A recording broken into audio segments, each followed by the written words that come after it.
වෙනස්ම විදිහකට අලු කෙසෙල් වලින් චිප්ස් හදමුද?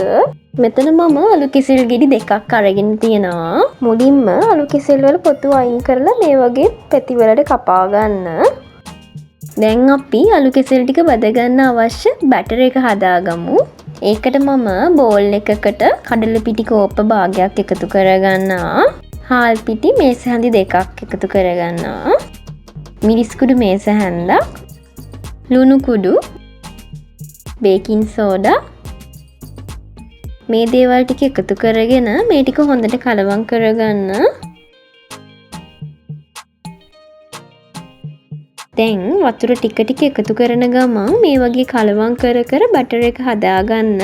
එකපාරම වතුර ගොඩක් එකතු කරගන්න එපා. ටික ටික එකතු කරගන්න.